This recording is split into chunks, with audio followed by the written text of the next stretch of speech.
gets his way. So I'm going to stick my neck out and do what I love doing, making predictions about politics. I predict that this battle to take on Donald Trump in 2020 is going to start strong with Elizabeth Warren winning the Iowa caucuses and winning again a week later in the New Hampshire primary. She will then be challenged by Kamala Harris in the South Carolina primary and on again into Nevada and California on March 3rd. Now, the big question is whether there's a third candidate who can come in third or even fourth in these early contests and still have the money and political heft to challenge the two frontrunners. Who is that person? Is it Barack Obama's Vice President Joe Biden? Is it former New York Mayor Michael Bloomberg? Is it Beto O'Rourke? In other words, will this fight to take on Trump be decided fast or over time? Will it be an early win for a strong progressive, or will the Democratic voters take their time? And what makes this contest so vital, so valuable to American history is that the 2020 election is so winnable for a Democrat. Also so losable. I can imagine every candidate now showing interest in the race beating Trump. I can imagine every one of them losing to Trump. But the odds are for the Democrats to win. And that's why this baby is going to be one of the great political contests of our lives. And that's Hardball for now. Thanks for being with us. All In with Chris Hayes starts right now. Tonight on All In.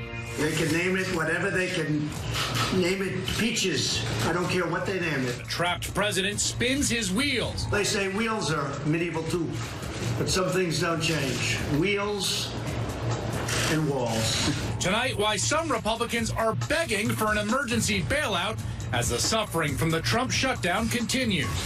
Then, as some in Steve King's party rebuke his words, I'm going to do the 2-minute drill on the King wall. Why are they still pursuing his policies? We can build this wall. You have to build a wall. The Republican reckoning with Steve King's wall. We can't shut that off unless we build a fence and a wall. A very powerful fence or a wall. Then, tomorrow, the national security emergency might be, climate change. Why tomorrow's national security emergency is actually today's. And as Michael Cohen's day in Congress approaches, what we know about what he can say in public. I will do anything to protect Mr. Trump. But All In starts right now. Good evening from New York. I'm Chris Hayes. We've tied the record for the longest government shutdown, and things are getting desperate, both for the people getting harmed by the shutdown and for the political party that has tied itself to this insane undertaking by the president. The pain is real and intensifying every day for thousands of Americans. And Republicans, unlike President Trump, know it's a problem. They have scenes like this playing on local news in their home states. The U.S. Coast Guard sent a letter to furloughed workers with tips on how to make money, including dog walking and babysitting. Have a garage sale, things of that nature. That this is Michigan in January. We just had a pretty big snow. I've already reached out to my creditors and everything, but still, if they're not getting paid and I'm not getting any money so that I can pay them, either way, I'm losing. I say put the border wall, table it for future discussion when you're starting to do budget talks for later on. With this shutdown, with people not getting their paychecks, with people not spending money, so many people are affected by this, and we just want to make sure that food and nutrition is available to everybody who needs it. It's great, and we know you guys have had some federal workers call to see what exactly they need to do. The partial government shutdown is becoming a matter of life and death for a family in Anderson County. My husband is a Homeland Security government employee.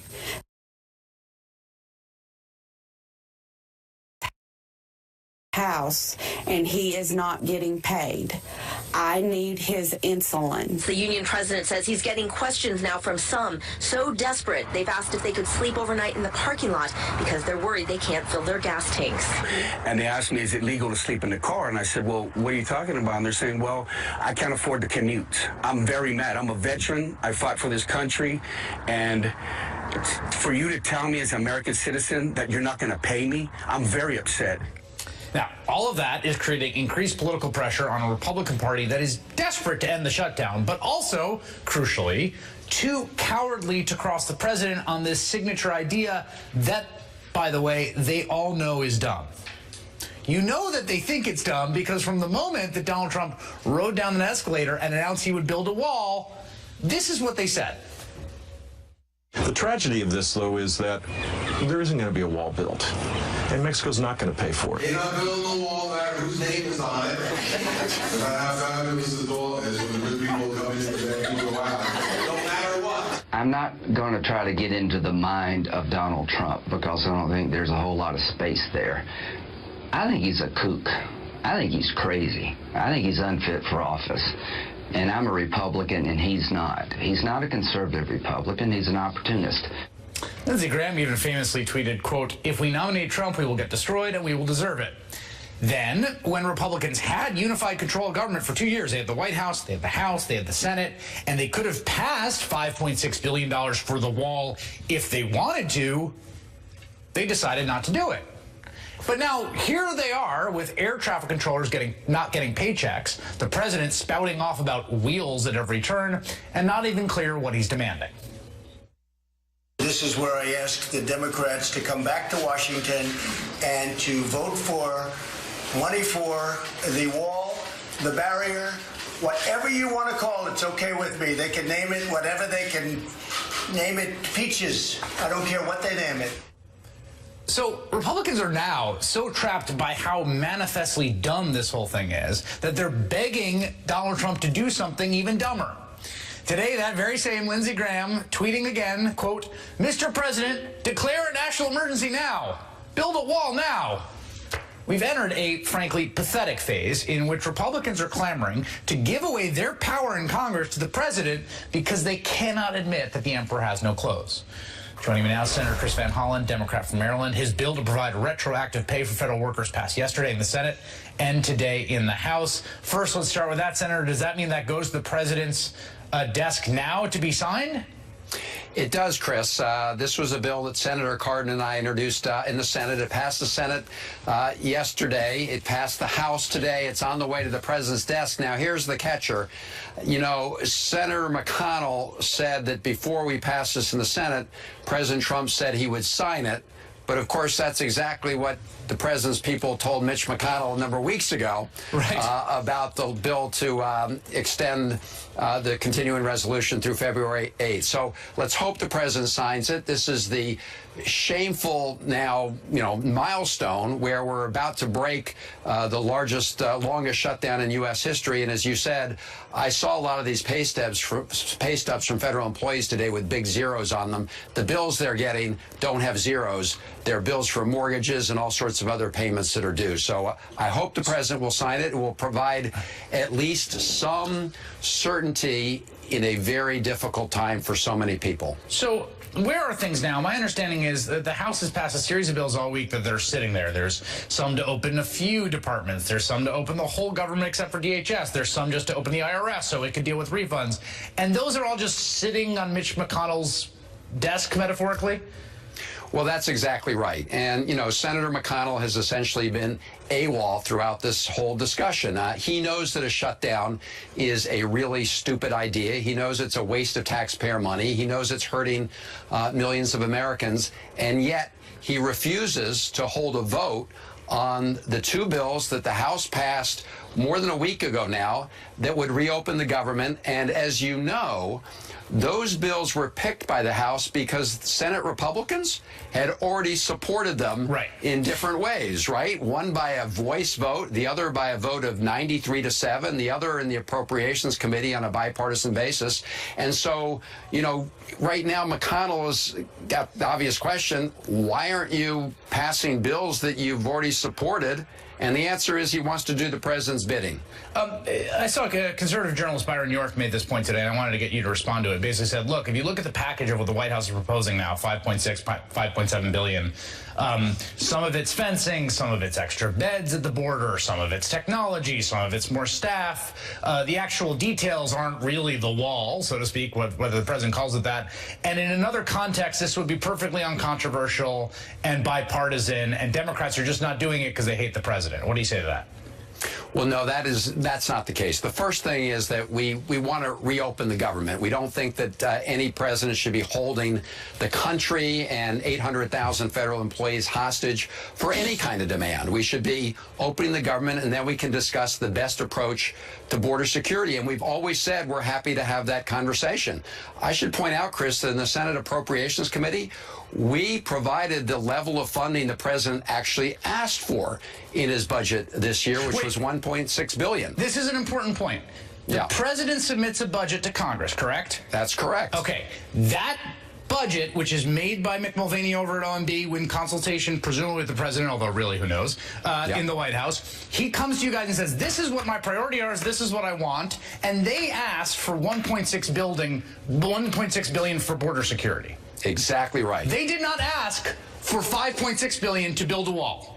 No, that's exactly right. And this point has been overlooked because I guess the president's folks wanted it ignored because he totally changed his own budget. Now, that was passed in the Senate Appropriations Committee. We did add some language that the money for walls and barriers should be restricted to existing barriers. Right. And that, Chris, was supported by the Republican senators on the Appropriations Committee. I just think this is key for people to understand because it has gotten lost. Like, there is an appropriations process on all kinds of stuff, and lots of it non-controversial, right? The White House says this number, people say this number, a lot of stuff you fight over, some stuff you agree on.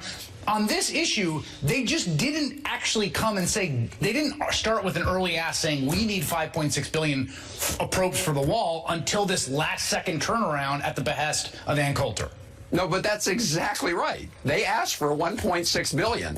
And now, at the very last minute in December, they came back with this request. And it is also important to point out, Chris, that it really, in the end, is, of course, $30 billion because, you know, what the president will do is threaten to shut down the government every year until he gets to $30 billion. Well, the other thing is you don't just fund a capital investment for 1 year, no matter what you're doing. Right. Like, you don't do a highway for 1 year and then just stop building it. So, exactly. Okay, so then what's the way out? I mean, I am watching this from afar, and it just looks screwed. I just don't understand. Like, he has clearly backed them into this alleyway. There's no way out. They're desperate to extricate him somehow. Someone's going to send in a helicopter, which I guess is the national emergency, to like pluck them out of the situation, or not. And the government is closed for another month. Yeah, look, what I've been focused on is what's within our power right now. And what's within our power is to put more pressure on Mitch McConnell and Republican senators to play their role, take their responsibilities as a separate co-equal branch of government and pass these bills that they've already supported. Now, Mitch McConnell can keep saying that the president doesn't support it, but my goodness, I think a lot of our Republican senators are going to feel the heat at home. We've already got 4 or 5 Republican senators who publicly said they agree that we got to reopen the government first. We will keep asking for unanimous consent to bring up those bills. We said it asked yesterday. McConnell shut it down, but that's going to get harder and harder, Chris, as these stories pour in from around the country. All right, Senator Chris Van Hollen, thank you very much. Thank you. Joining me now, Washington Post columnist Jennifer Rubin. One of her columns today was titled "Lindsey Graham is Depressed and Doesn't Know What to Do. Can We Help?" Also joining us, McKay Coppin, staff writer at The Atlantic. Jennifer, the arc of Lindsey Graham is remarkable when you look at that clip talking about the guy's a kook and he's, will get destroyed, and now desperately, all caps, tweeting at him, please take unilateral executive power away from us in Congress, which I serve and have served for decades, so that you can save all of us from this ridiculous situation. And these are the people who call themselves constitutional conservatives, who want the most conservative judges on the court, who are going to restrict the executive branch, right? Well, I guess not. One thing that was interesting today, Chris, and I think things did change, is you saw a momentary, at least, backpedal on the emergency declaration. You heard the president today say, well, I'm not going to do it too fast. By the way, that ruins the argument that it's actually an emergency if you're not going to act too fast. But he backtracked. Why did he backtrack? One reason, I think, is he's beginning to hear from senators and congressmen, but mostly senators and a few governors in those states that would have money taken from them. So Ron DeSantis, Marco Rubio, don't take money from Florida. Cornyn and Cruz in Texas, don't take money in Texas. We need that for rebuilding after the hurricanes we had. it's taking real money from people who actually need it to give it for this project that they know they don't need. And as soon as you make it real about their constituencies, they can't be in favor of that either. Yeah. So I think they're left back where they were before, which is do your job. Vote on these bills. Maybe Trump will veto them, maybe he won't, and then see if the Senate and the House override. That's in the Constitution. That's the way this is supposed to work. McKay, here's what Lindsey Graham said today, and I think what Jennifer said just nailed it, right? Like, everyone's trying to come up with a way out of this, particularly on the Republican side, because for the Democrats, it's very clear, like, let's just pass what we all agreed to before this whole thing started. Republicans trying to come up with a way out of it. The national emergency was an idea. This is what Lindsey Graham had to say today. Take a listen. The national emergency idea is one way to try to get the wall built. It's got its own problems. We just picked. And so I don't know how this movie's going to end. I want to say, Senator, it's not a movie. It's real. And also, you're not watching it. You're writing it. Like, you can do something about it. Right. Well, yeah, I mean, this is the thing that's interesting to me, which is that we have been waiting for the last 2 years for the moment that Republicans in Congress will turn on Donald Trump, right? And early on in his presidency, we thought that it would be the first couple of unprecedented moments or kind of eruptions, and it didn't happen. And then everyone kind of got cynical about the fact that there's just no political incentive for Republicans to turn on Trump.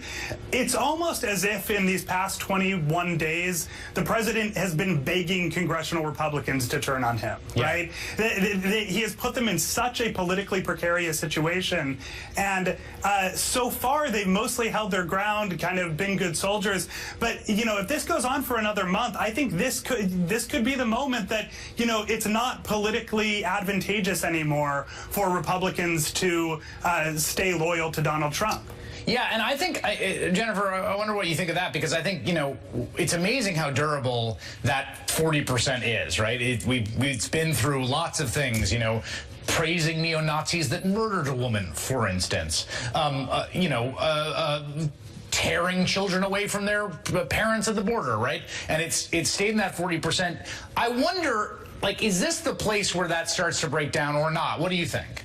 I think it does, and for a simple reason. Suddenly, it's their jobs. It's their income. Right. It's the people working at the IRS facility in Missouri. Oh, gosh, if it was about somebody else's child at the border, who gives a damn? But this is about me and my family. So suddenly, it's come home to roost. And when you're talking about their constituents, red states, blue states, wherever you have it, who can't pay their bills, who are getting foreclosed on their mortgages, who can't get what they need from the government, then the equation does change. And then I think that's when Mitch McConnell starts hearing from these senators, listen, we got to pass some of these. I've got this IRS center in my district. There are 5,000 people who aren't getting paychecks this week. I've got a Homeland Security office in my district or my state. Another 1,000 people aren't getting paid. Right. So that's when the rubber hits the road, I think. But the dynamic here, McKay, and you sort of spoke to this, right, is that it's always the case that it doesn't affect Trump. He's where he always been. It's like